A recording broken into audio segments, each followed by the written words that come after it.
नमस्ते दोस्तों। आज हम ऐसी कहानी लेके आए हैं जिसे सुनकर आपकी रूह कांप जाएगी। ये सिर्फ एक मर्डर केस नहीं था, जबकि पूरे देश को इस केस ने दहला दिया था कि कोई ऐसा कैसे कर सकता है, जहां रिश्तों की मर्यादा, विश्वास और क्रूरता की सारी हदें पार कर दी गई थी।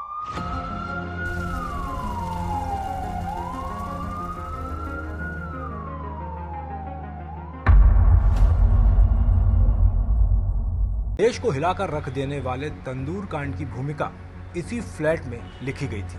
हम बात कर रहे हैं दिल्ली तंदूर कांड की। आप में से बहुत से लोग इस केस को जानते होंगे, लेकिन आज इस केस के बारे में हम जानेंगे और गहराई से और जानने की कोशिश करेंगे कि ये क्यों हुआ, क्या मजबूरी थी और उस समय जो कातिल था उसकी मानसिकता क्या थी। हम इस वीडियो में ये भी देखेंगे कि जेल से छूटने के बाद उस कातिल की मानसिकता कैसे है, उसका इंटरव्यू भी हम आपको दिखाएंगे। तो बने रहिए इस शो में। दोस्तों, चैनल नया है तो प्लीज इसको सब्सक्राइब कर लें, जिससे मेरी आने वाली जितनी भी वीडियोस हैं उसका नोटिफिकेशन आपको मिलता रहे। तारीख थी 2 जुलाई 1995। रात के तकरीबन 12:10 कनॉट प्लेस के पुलिस कांस्टेबल अब्दुल नजीर कुंजू और home guard Chandrapal routine night patrolling पे थे, गश्त लगा रहे थे। जैसे ही वो अशोक रोड की तरफ मुड़े, उनकी नज़र एक रेस्टोरेंट पे पड़ी जिसका नाम था बगिया रेस्टोरेंट। रेस्टोरेंट हालांकि बंद था, लेकिन रेस्टोरेंट से लगातार धुआं निकल रहा था। उन्होंने वहाँ जो गार्ड खड़ा था उससे पूछा, तो तभी रेस्टोरेंट से एक आदमी बाहर निकलता है। उसने अपना नाम बताया, सुशील शर्मा। उसने बोला, अरे कुछ नहीं, ये पुराने जो डॉक्यूमेंट्स हैं वो थोड़े से मैं जला रहा हूँ। पुलिस वालों को उस वक्त उस पे कोई शक नहीं हुआ और वो आगे की तरफ बढ़ गए। लेकिन थोड़ी दूर जाते ही एक औरत की चीखने की आवाज सुनाई देती है और वो जोर जोर से चिल्लाती है, आग लग गई, क्योंकि रेस्टोरेंट से आग की लपटें निकल रही थी। इसी बीच फायर पुलिस को फोन किया गया और इधर दोनों कांस्टेबल ने भी बैकअप बुलाया और फायर डिपार्टमेंट को इन लोगों ने भी कॉल किया। दरवाजा अंदर से बंद था, लेकिन बिल्कुल देर ना करते हुए कुंजू और चंद्रपाल दोनों दीवार फांद के रेस्टोरेंट के अंदर घुस जाते हैं। अंदर का नजारा उन दोनों के होश उड़ाने वाले थे। दो लोग, जिसमें से एक केशव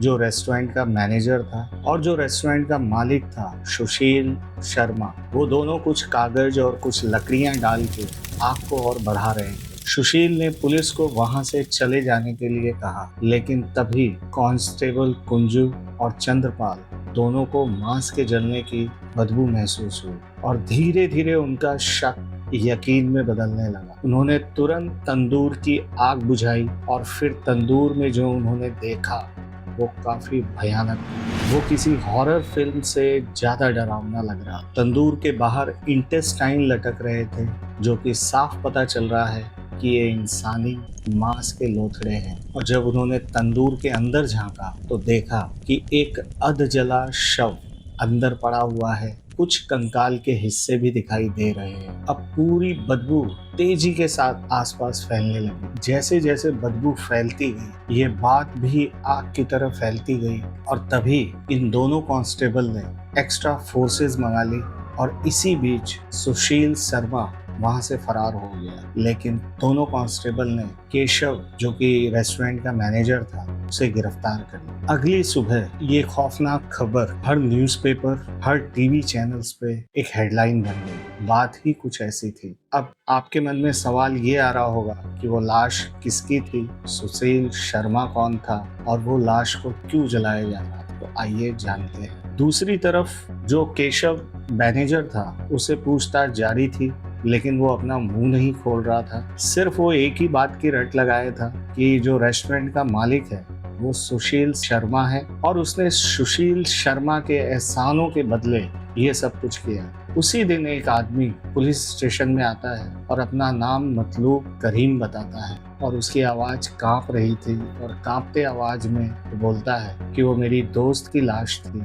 और नाम था नैना साहनी। सुशील शर्मा एक उभरता हुआ का नेता था, महत्वाकांक्षी, तेज तर्रार और जो हर हफ्ते छतरपुर मंदिर जाता था और वो दान दक्षिणा भी काफी किया करता था और इसीलिए समाज में उसकी जो छवि थी वो एक अच्छे इंसान की थी। लेकिन इस चमकती हुई तस्वीर के पीछे एक गहरा राज छुपा था, एक डार्क साइड भी था जिसे नैना साहनी ने अपनी मौत से पहले तक जिया था। और 9 दिनों की फरारी के बाद सुशील शर्मा ने आखिरकार बेंगलोर में सरेंडर कर दिया। यही नहीं, उसने नैना के कत्ल में अपनी इन्वॉल्वमेंट से साफ इनकार कर दिया और वो जरा सा भी पुलिस को कोऑपरेट नहीं कर रहा था। लेकिन कुंजू और चंद्रपाल ने उसको उस दिन मौकाए वारदात पे देखा था, उससे बात भी की थी और वो अच्छी तरह जानते थे कि सुशील झूठ बोल रहा है। और गहन पूछताछ करने के बाद आखिरकार सुशील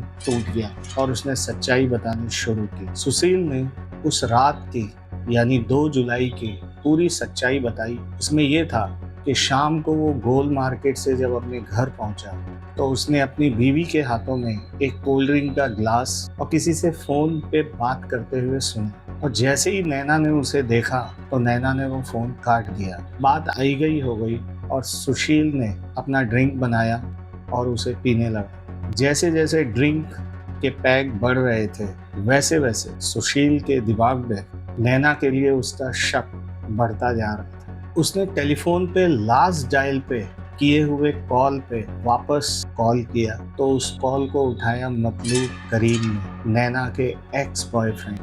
और फिर उसके बाद सुशील पे नशा तो हावी था ही और सुशील गुस्से में भरा हुआ बेडरूम की तरफ गया और नैना से उसकी बहस होने लगी। बहस इतनी बढ़ गई कि सुशील ने अपने ड्रॉवर से एक बंदूक निकाली और नैना को गोली मार दी। और उसने जल्दबाजी में घर का खून साफ किया और घबराहट में उसने यही फैसला किया कि नैना साहनी की लाश को तंदूर में जला देगा। पर यह सिर्फ एक अफेयर के चलते कत्ल की कहानी नहीं है, ये एक ऐसे रिश्ते की दास्तान थी जहां पति हमेशा अपनी पत्नी पे डोमिनेट करने की कोशिश करता है, जहां प्यार, डोमिनेशन, इनसिक्योरिटी और अब्यूज के अंधेरों में कहीं खो गया। वहीं दूसरी तरफ सुशील एक पब्लिक फिगर, उभरता हुआ एक नेता जो हर रात शराब पी के नैना साहनी को पीटा करता था और तो और उसे फ्लैट में बंद रखता था। जब भी वो बाहर जाता तो फ्लैट में ताला लगा के जाता था। अगर हम बात करें नैना के अफेयर की तो नैना और मतलूब ये दोनों कॉलेज के ज़माने से एक दूसरे से प्यार करते थे और वो शादी भी करना चाहते थे।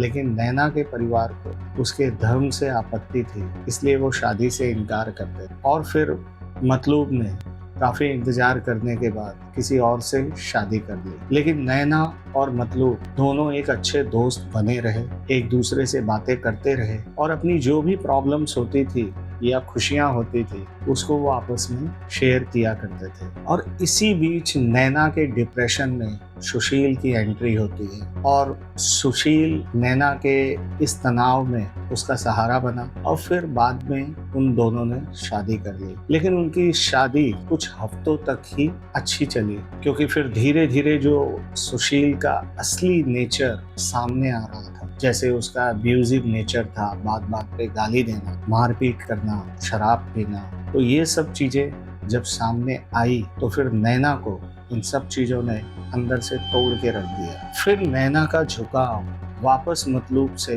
बढ़ने लगा और वो धीरे धीरे उससे फिर घंटों बातें करने लगी। इस जहरीले रिश्ते से निकल के नैना ने ये फैसला किया कि वो अकेले ऑस्ट्रेलिया जाएगी और वहीं अपनी जिंदगी की नई शुरुआत करेगी। और मतलूब भी उसकी इस सोच में उसके साथ था और उसकी मदद करने के लिए पूरी तरीके से तैयार था।